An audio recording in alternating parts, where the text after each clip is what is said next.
Hello, everybody, and welcome to the first episode of Winged Hussar Publishing Podcast, abbreviated to WHPubcast. I'm Brandon Rossbond, here with my co-host. I'm Mark Barber. Hello. This has been something that we've talked about for a while, on and off. If you follow us in the publishing industry, we've kind of teased the idea for a few years, but we've never actually been able to sit down and do it.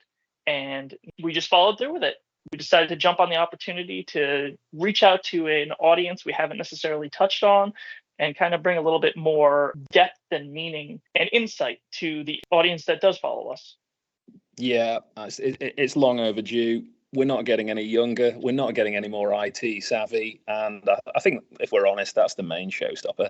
So yeah, using kind of Stone Age technology, IT and programs, here we are. We can chat about, well, what are we going to chat about? What are we going to start with? Well, the main purpose of this whole thing is to give our authors more of a voice to their audience. You know, Mark and I have been on countless podcasts over the years on different variety of genres and books that either Mark's written or I've edited. And a lot of the shows we go on kind of like touch about who we are and what the books we're writing about are about, and kind of give a general synopsis. But we don't ever really get to go into the in-depth discussion about what the book really is about. I think there's a really undersold market in exploring what our authors are thinking and how they go into these things. And I kind of get at that behind the scenes look because I work so closely with all the authors. And so there are questions that come up while I'm editing novels that don't necessarily transition to when you, the readers, get it in your hands. So when I edit books, I look at it through different lenses. I look at it through a technical lens. I look at it through a reader lens. I look at it through a publisher lens.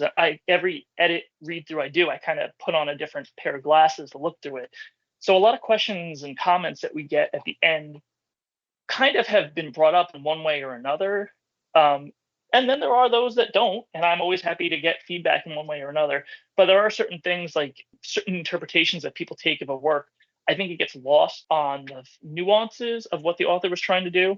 And I think this would be a good way for our readers to get a kind of behind the scenes look of how the thought process works on different things. So I will just say this, not all of our episodes are going to be author based. A lot of them are just going to be Mark and I here kind of just shooting the breeze, talking about a variety of different subjects in writing and publishing and kind of helping aspiring authors to get to know the industry and things that have worked for us, things that don't work, things that we like, things that we don't like. But with every release of novels that we do, with Zmock Books, that's the side that I run, we're going to try to get the authors on and talk to them about spoilery things. So my ideal goal is to have the first half of those shows be talking about, pitching the book to you guys listening and say, this is why you should read it. This is what the book's about. And then the second half of it would be basically, now that you have your pitch, or now that you've listened to what I have to say, and you may or may not have already read the book, here's into the spoilery details. And I'm going to ask the questions that I had going into it and questions that I want to kind of dig in the author's mind to try to explain the book a little bit better. And we're going to be taking any questions, moving forward. So if you're listening to this and you're following us on social media, make sure to ask your questions in the comments, and, we'll always get to them on an episode. I think it's going to be cool to just bring in all these people, because it's a spreading company, isn't it? It started off, how long have you and Vince been going for now in years? It's Winged Hussar's been around for quite a long time. And every year that goes by, that more and more names get added to the roster, and it spreads out into different directions. There's different franchises within each franchise. There's different ways of doing it. There's real different feels. And for me, I think the most interesting thing is going to be just to speak to all these different people who sometimes I've only corresponded via email when we're swapping ideas or kind of having crossovers between projects we're working on, and kind of just get to know people on air, so to speak, and find out what's driven them with their ideas and what they like and don't like to write, read, etc. And I think it's going to be cool to kind of dive into that. And the other part of it, there's a meme going around I've seen on some of the authory groups, the old iceberg analogy, that the tip of the iceberg is what you see in a book. And I could not agree with that more. That for me, I kind of try and put the emphasis on characters rather than plot and theme. But character-wise, you'll read, say, a 300-page book and you'll get to know a character that much. But there's like 1,500 pages of ideas behind it. The reader only gets the 300 that they need to, because otherwise it ends up being long and convoluted. So I think it'll be nice to dive those couple of rungs deeper and kind of scratch beneath the surface in that creative process. Yeah, definitely. I agree. And, this is an interesting perspective for both of us. And it's kind of why I asked you to run this with me is, being the editor, to answer your question, we've done this for about 11 years now, I think. I think this year was the 11th anniversary of Winged Hussar Publishing. I think last year was 10 years and we ran some specials and all that. But I work directly with everybody on the Zamok side of things. So all the fantasy and sci-fi, I work with each one of those authors from the start to the finish. And you represent kind of the other half of that. And, I think you are the author that I've worked with the most. I mean, we've done 5 books together. Oh, I think 6. it is. Wow, and let's just count through this. 1, 2, 3. Oh, that's 6.25 and a short story. I am so sorry. I'm so sorry to have done that to you. No, so you and I have worked the closest on these books, and so you kind of get a feel for how I edit things and my style of what I look for. And in the same token, now you get to impart your views on how it's like from the author side of things, talking to different authors. And I think we're getting a good balance. I think the listeners are going to get a good balance of what it's like on both sides of the spectrum to write for a company, what to expect when you're working with a company, and then how the editorial process works. So I think there's a lot of misconceptions about the editorial process. And, I really haven't worked with too many editors outside myself because, when you're the editor, who edits the edits, which, thankfully I've had you to bounce off of on all my stories, but you've worked with other companies in the past. So you kind of know other styles and you kind of have seen what works and what doesn't work as far as a editor author duo. Yeah, I've been lucky enough to work with a handful of companies since I think my first book was published in maybe, 2008 with Osprey Publishing, who absolutely cracking company to work with. It's been years since I've worked with them, but I did 3 books with Osprey and they were great. Is that the book that I randomly found the other day? Yeah, that's the one. You've got the rare unsigned copy. It's worth millions. Yeah, Real quick, let me signed by me at various rainy book fairs in grey England. So yeah, you've got the rare one.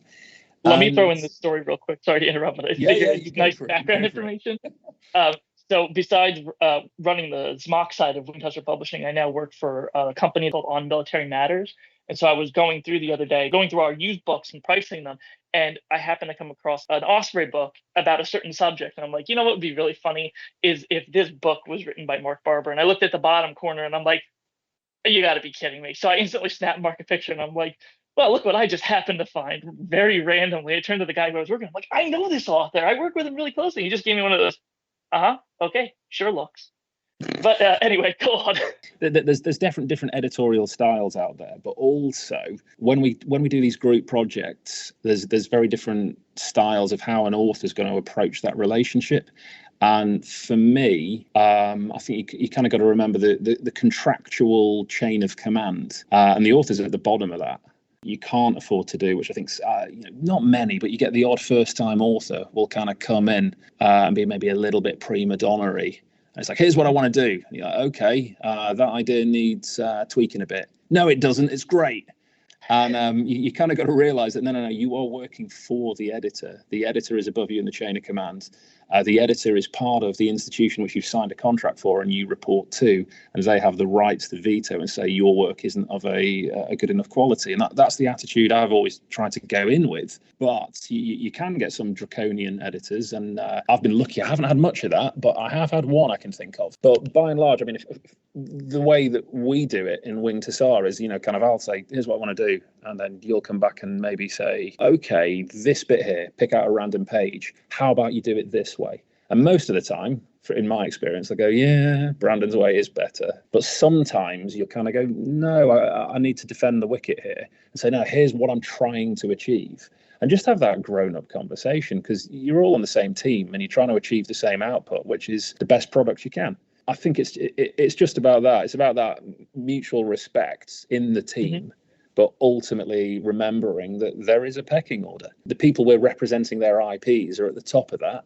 Then it comes through the company, through WHP, and then the author is kind of the bottom of the pile on that and need to do what they're told. You bring up 2 really interesting topics, and it's 2 things we're going to talk about in later episodes. So if this interests people, stick around and keep an eye on social media when we update episodes. But IP writing versus original product, are two completely different worlds. And what goes into those are two completely different thought processes, from just the conception of the novel to what you're going to be writing about and how it's going to affect the larger product. That's definitely a topic I want to talk about in another episode. And then just new authors in general and attitudes. That's another really interesting thing I do want to get into.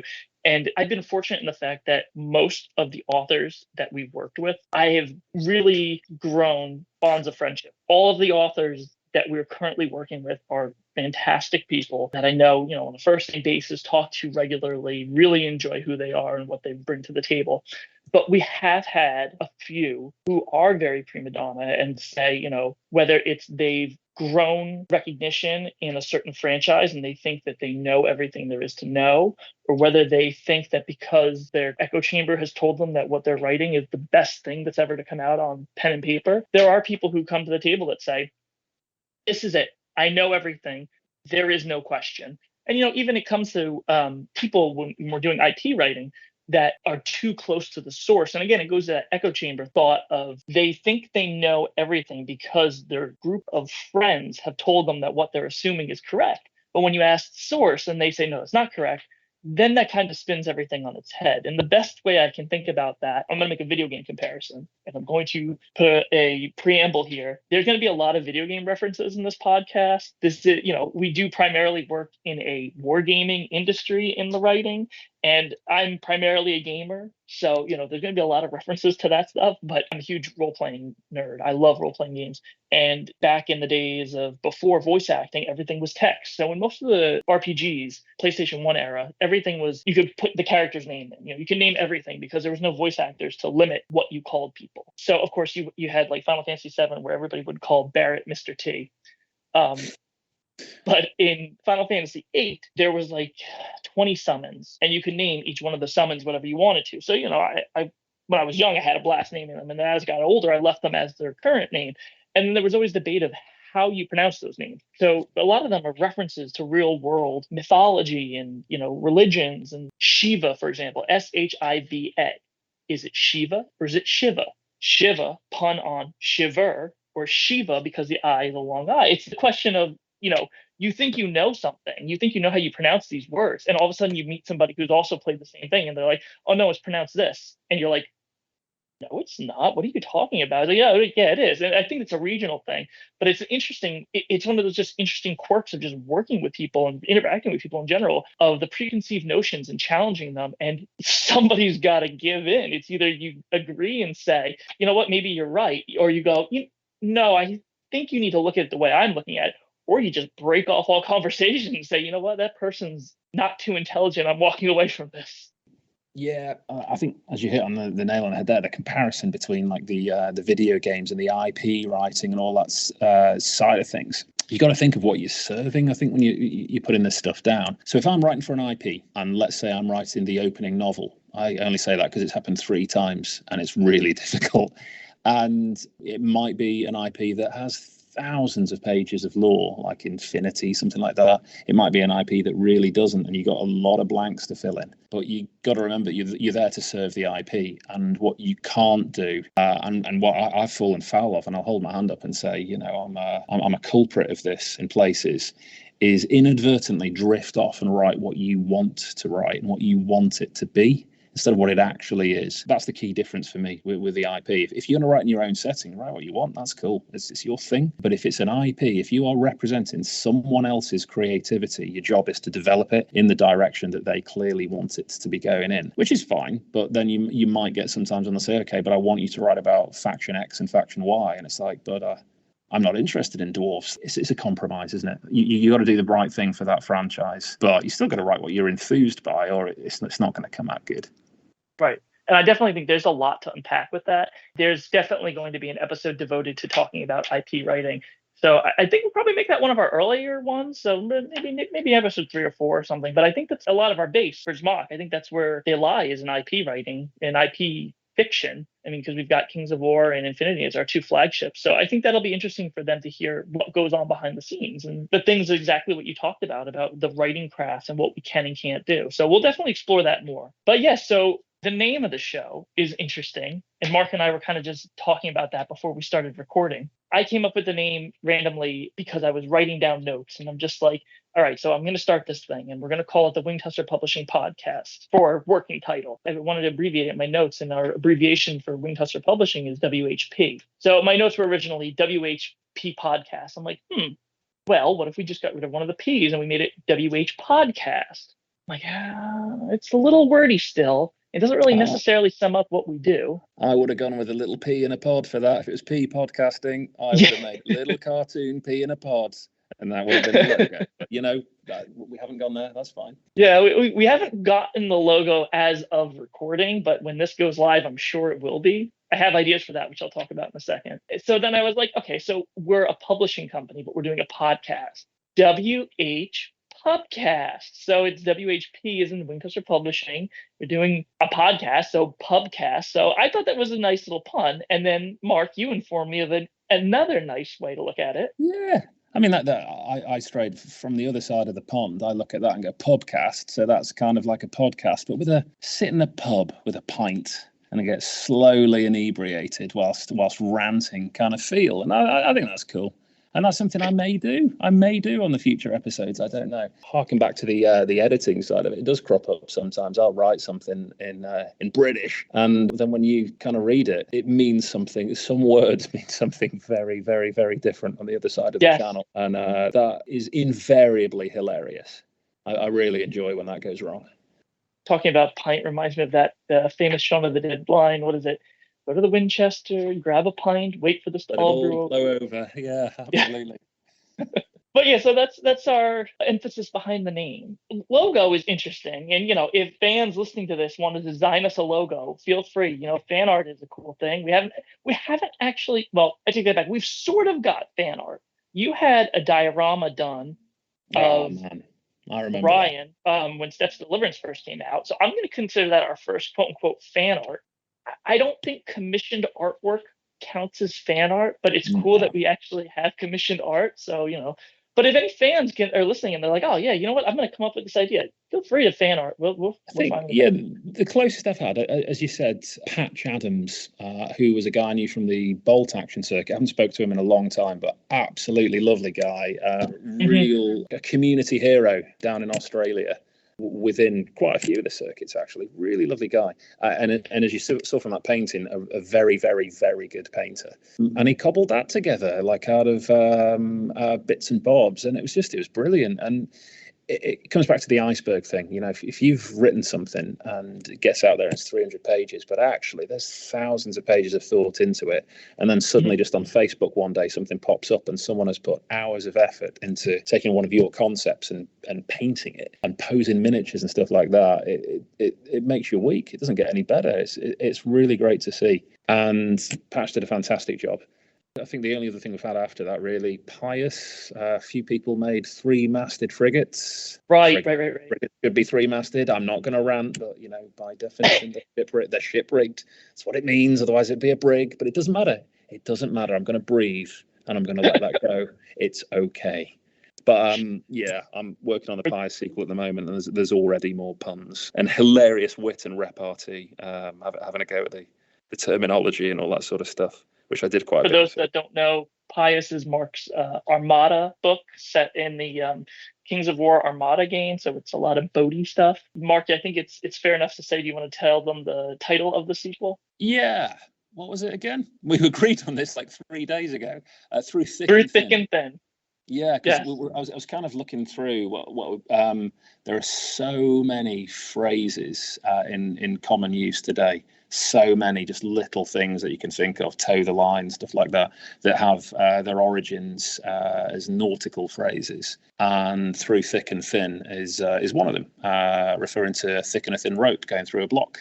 We were kind of looking through different ones and thinking, which of these many, many, many phrases, hundreds of phrases, A, sounds like potentially a cool novel title, and B, ties into the synopsis that we've agreed on. And C, is not an innuendo.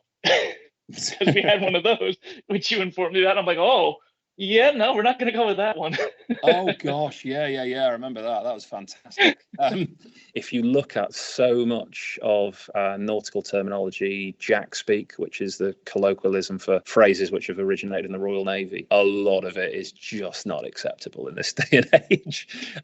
So, which is a different time, it's a different age. So, I think we had to be a bit more careful with some of them. Yeah, and then just to backtrack because we got off subject for a second, but the logo that I had in mind is, and make it happen, don't make it happen, wait for it to actually happen. Well, maybe it'll go live when this goes live. Is I had this idea, and it's a really cheeky idea. So our two logos are the Winged Hussar and the dragon to represent the science fiction, fantasy, and the history. So I kind of imagined cutting out the images of the two of them, facing them to each other, and then putting a mic stand in between them and maybe some headphones on them, and then Yeah. represent the two sides of our company having a podcast. And even though the two sides that are currently talking fair here, enough. That's better than my pee in the pod idea. Even though the two main hosts here are primarily fantasy and science fiction, I thought it was an interesting idea. But yeah, to represent the history side, Vince will eventually be coming on the podcast, and he'll be talking about stuff and things, our favorite stuff and things. He'll be talking about history books and history topics, and we'll have some history specials for the show too. He'll have some of our history authors on to talk about various time periods and events in history. So look forward to that. My sister Allie, I think I've roped her into coming on to talk with my dad, or at least come on and talk in some capacity. So we'll have some different guests. Oh, and we're going to be having rotating guests occasionally. So like with every author that we interview, obviously the author will be on the show with us talking about their latest release. And with the variety of different topics that we have planned, we might throw in a revolving host every now and again just to get somebody else's perspective on things. I mean, you came here to listen to Mark and I, but another voice doesn't hurt as well. Yeah, get Stoddard on here, and Washburn and Levy. Get all those guys in here. Yeah, we've got a good crew of authors and a lot of really good, passionate people. So you'll get to hear a lot of different voices. Hopefully, you'll be interested in going, well, he speaks very well, and he's got some good thoughts. I want to read his book. But speaking of buying books, I want to kind of give a little bit of a touch on working in the publishing industry, because that's something that I don't think enough people really get a full grasp of. So it's kind of changed over the years as things have evolved, and as COVID has hit, and COVID has kind of changed everything. The toughest misconception that I think we face when we're publishing any of these books is I think people seem to think that we are this giant corporation, and that couldn't be farther from the truth. This company is mostly run by Vince and I. We have a couple other people that work within our company, not full time, but different roles. But it's a very, very, very small amount of people, and we kind of do what we do out of passion and love for the gaming industry, the wargaming industry, for books in general, for history. We came into this with the knowledge that Vince had working at Black Library and the years that he's worked with them. We kind of said, we can apply that to more than just Games Workshop. There are hundreds of really cool tabletop games that don't have fluff, or they don't have the fluff fleshed out. So when we approach these projects, we kind of go into it to learn as much as we can. And, we try to, especially like me, because I try to, introduce myself to the players and try to go in knowing, I don't know as much about the game, but I'm going to learn as much as I can. And I'm going to try to make sure these novels accurately represent what you want to see. And Mark, you do a really good job of doing that too. You go in people in the community and say, hey, what would you like to see out of a novel? Yeah, whether it's successful or not, I couldn't judge. I certainly try. The two ways I do it is social media, get involved, say, here's roughly what I'm trying to achieve. What do you want? And every community, supporting every IP I've written for, there's been some amazing ideas and some really great feedback and some real positivity, real vibes. And you kind of, I get it, with the stuff we're writing for, not everyone cares about the lore. You just want to play the game, and you like the mechanics and the competitive element and all that. And that's great. That's cool. But there is invariably, to a greater or lesser extent in any of these, an element of that community that likes the lore. And when they get involved and engage, that's what makes it. That's what drives it in the right direction. And it's absolutely fantastic. Yeah, that's one big part of it, is that social media side of it. The other bit for me is if I'm ever going to write anything to support a game, I've got to at least try and learn it. So I'll get some stuff, I'll learn the mechanics, I'll learn kind of the feel for it, And also, I think it's really important. If again, you mentioned Games Workshop, imagine if you were going to write a novel about, say, Space Marines, and you put them in flak armor and give them las guns because you haven't made the model, you don't understand. So for me, I'd always buy some of the minis, assemble them, paint them, and then you can kind of see the little details that kind of pop out. And it only needs to be a passing reference. But if you get those wrong, that's bad. That's really bad. And I have made mistakes. I think we all do at some point. But you got to at least try. You got to give it 100% and try and get it right. Smoke grenades. Oh, here we go. that was the fiasco and downfall, which was Mark's stuff. Wasn't it? It was. It's very well written and very enjoyable Infinity novel. I loved it. Yeah, it's funny. It is. I can't get my head around it. It's like, so it's set in the future. Yeah, it's got smoke grenades in the book. Yeah. They exist. There's rules for them and everything. Right. And we're in a world where a covered advance at platoon or section level would invariably, in a lot of scenarios, involve smoke grenades. Yeah. Right, but you're wrong. These guys don't have them. What? Okay. Yeah. That's an example of us, trying to utilize the tools at our disposal, but not fully hitting the mark that the audience wants to see. It's tough because we do, like Mark said, the devil's in the details. We try to incorporate all the small level details that people claim they want to see, but sometimes the details that we think they want to see aren't the details that they actually want to see. And it's a tough balance. It's the whole rule of you're never going to be able to please everybody. But so you work with the company that you're contracted with, you work with the editor and publisher you're contracted with, and you tell a good story. And if there's a cohesive start and finish and there's fleshed out characters, that's the story you personally want to see. And if you get a thumbs up from the publishing company, that's a start in the right direction. So yeah, I think, though, on that serious though, I might, when we introduce ourselves at the start of every episode, given how much feedback I have received on that, I'll have to be, hi, I'm Mark. Sorry about the smoke grenades in Downfall. And it might be my sign in on every episode because, wow, there's some people who are upset. I get where it's coming from, particularly when you're an outsider. So compare it to Craig, came in with Team Z after me. Craig's not an outsider. He knows that franchise. He's played it. So he's already in the club. And that's why, I guess there's less mistakes. There's no mistakes because he gets it. Whereas I'm coming in and going, right, I got to learn this, and I got deadlines, and I got to learn it fast, and mistakes get made, which I'm genuinely sorry about. I don't want to make mistakes, I never do, but that is one of the things when you come in as an outsider to an IP, rather than you're already someone embroiled in it, you're already, say, a tournament organizer who knows it inside out, something like that. There's pros and cons, and that's something we can probably look at in a later episode as well. The independent pair of eyes sometimes really help, because you'll get things back on track and go, no, you guys have had mission creep and you're starting to make stuff up. And sometimes being an outsider helps. Sometimes it really doesn't, because you'll make silly mistakes that an insider never would. Well, and here on the flip side of things as well, that's true that you were an outsider in Infinity, but you were in Kings of War as well. And now you've become kind of like, people go to you for questions that they hope that you can answer. And you can answer a lot of questions about a certain subset of things because you have versed yourself in that. And even things that you don't know, you can kind of look at it and go, well, this is my interpretation of it. And as we've proven, little background information, but as we've proven behind the scenes stuff, you're usually right about that stuff when we go to the parent company and say, this is what we have the interpretation of, and this is what the other person has the interpretation of. Which one is right? And they'll usually go, no, Mark is right. I just strong arm my way into that. I threaten people and say, it's like Chuck Norris. He's like, if I want your opinion, I'll beat it out of you. Nah, I think the only times I get it right when there is a difference of opinion, and they're normally friendly, aren't they? There's like creative difference of opinions, not arguments, and that's cool. You need that. Right. That's healthy. And the times I tend to get it right, I'd say, is when it's something steeped in historical detail or real world detail. Because I'm in wargaming terms, in something like bolt action, I'm a proper rivet counter. I'm the sort of idiot who's going to look at a model Sherman on a bolt action playing table and say the turret's wrong on that. I'll think it. I won't say it out loud. That's just rude. But that's the sort of thing that'll go through my mind. That paint job, that's the wrong shade of green. How could you? But that can help. It means if I'm doing something like Kings of War, Infinity, I'll treat it like a real world project and I'll research it as much as I possibly can. And if there's blanks to fill in, I'll turn to the real world and say, how did this work in the real world?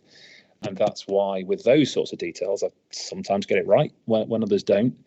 But there's a different side to that. Then there's the creativity of like high fantasy concepts and high sci-fi concepts. And I think that's a weaker area for me, where other authors do way better. And I would go to them for help and say, I'm steeped in real world detail and history here, but that's not what this is. And yeah, I think you got to know your own limitations and weaknesses and look to people for help. Right, and this is a very valid point. And each author kind of brings something to the table that another one doesn't. And I've kind of talked to you about this before. I definitely feel your strength is character writing.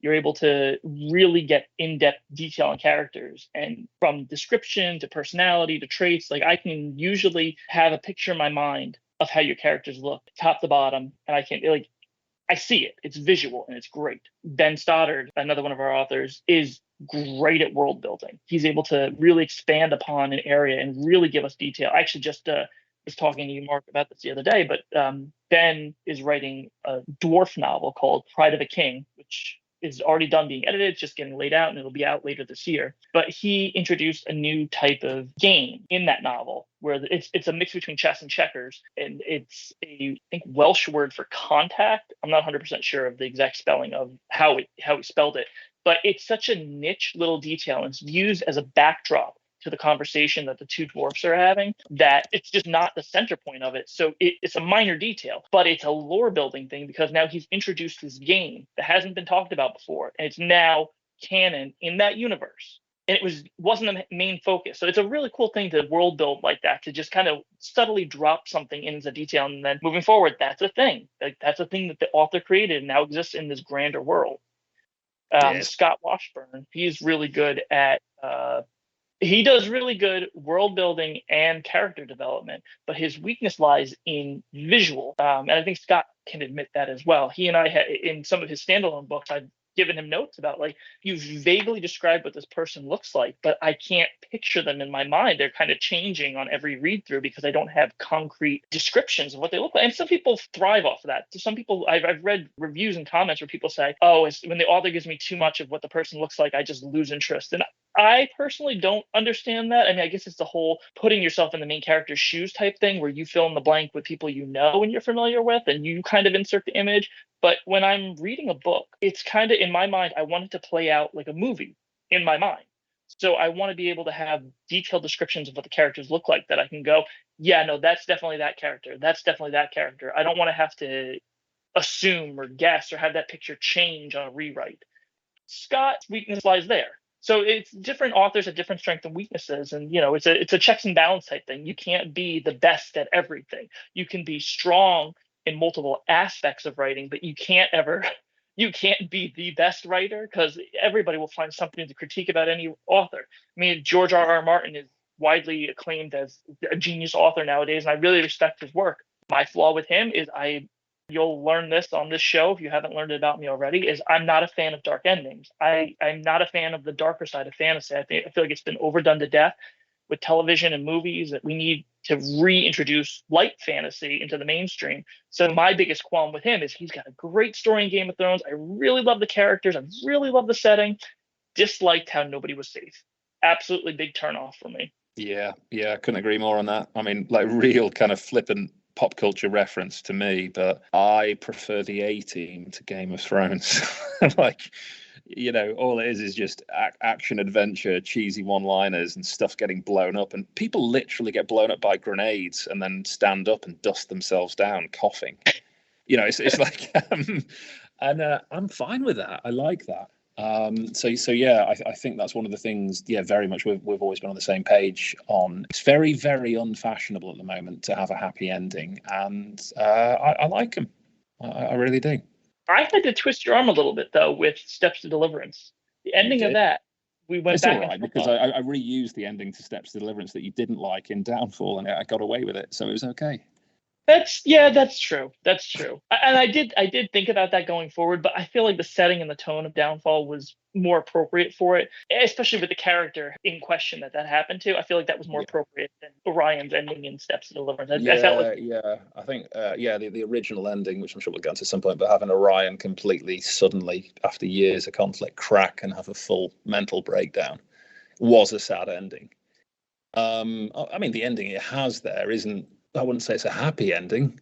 It's a sort of hopeful. I'd say it's a hopeful ending. right. And Um, I think because we originally knew it was going to be a multi-book series, I wanted to end on a little bit like I like to follow Star Wars examples. I'm not going to lie. So I felt like it needed to end on a little bit more of a New Hope ending as opposed Oh to yeah, a. yeah. Well, I'm sure we'll do Steps Deliverance at some point, but that's how I wrote it. I think, and from what I read, George Lucas did that with A New Hope. He didn't know it was going to be a massive success, so he left things open ended with the possibility that if this goes well, I can do more. And that's how I wrote Steps Deliverance. I don't know. It could be an absolute flop, a disaster. But if it does well, here's enough open ended stuff. But if it doesn't, it's standalone, and that's how I tried to write it. All right. So before we end this episode, I think the last thing that I want to bring up is reviews and feedback. Now, most time people leave reviews on things, it's for products they don't like, and they kind of want to warn people away from getting it, or they want to let the company know that something's a bad product. So it's really hard to get good reviews, as us and our authors have found out. Reviews are kind of the main metric that a lot of these companies use to promote novels and products in general. So Amazon, I'll use as an example because that's the biggest market. The more reviews that we have on Amazon, the higher that our products are shown and more likely to be recommended to people looking for a similar genre, or just generally recommended to sci-fi and fantasy audiences. So even if you don't like the book, you can leave a review and that still factors into the metrics from what I understand. So whether if you read a book, if you liked it, if you didn't like it, please leave a review and give us any type of feedback you want us to know because we are always listening to feedback, both good and bad. We take it in stride, but it's still good to hear from the community one way or another to know if we're on the right track or if we need to change something that we're doing. Yeah. I think for anyone who adds a review, doesn't even need to be a review, a star rating, anything like that. What it does is it supports the whole franchise. It supports all of us. If you think you read something and go, meh, that was all right, and stick 3 stars on it on Amazon, what it does is it adds to the number of ratings and reviews, and it pushes it up the algorithm to kind of to promote it to other people who maybe don't know the franchise or maybe just on the fringes of it, and that applies to all of us as a collective. So if you like any of the stuff that we're pushing out for any of the IPs we're supporting, then great. If you leave anything, Amazon, I think as Brandon said, is the main metric I've got my feedback from. So put it on there. It puts the products in lights a little bit more, which then lets us know what people like and don't like. It then shows the companies we're working for that the books are getting out there, and then we get more support for them and you get more of them. So for the sake of 20 seconds, even if you don't put in any narrative at all and you just want to put in between 1 and 5 stars, whatever, please do. It helps us all out as a team. All right, and that pretty much sums up our introductory episode. Look forward to what we're going to be talking about in the future because we're going to be talking about writing techniques and tips we can give new authors, and we're going to have author interviews. So we're going to have a variety of different subjects. You can stay up to date by following us on social media, on Facebook, to look at all the new books that we have out and just see our library in general. It's WHPsupplyroom.com. You can find Winged Hussar Publishing on Facebook, Instagram, and Twitter, but I will tell you Facebook is where we're the most active, as well as we have a Facebook group for Winged Hussar Publishing authors and readers, so you can also interact with authors directly there. And Mark, you have your own Facebook page as well.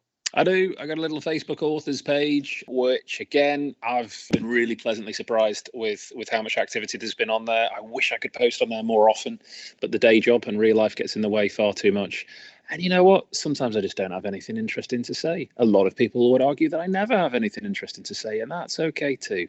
So I post stuff on there about the Winged Hussar stuff, so sci-fi, fantasy, historic stuff.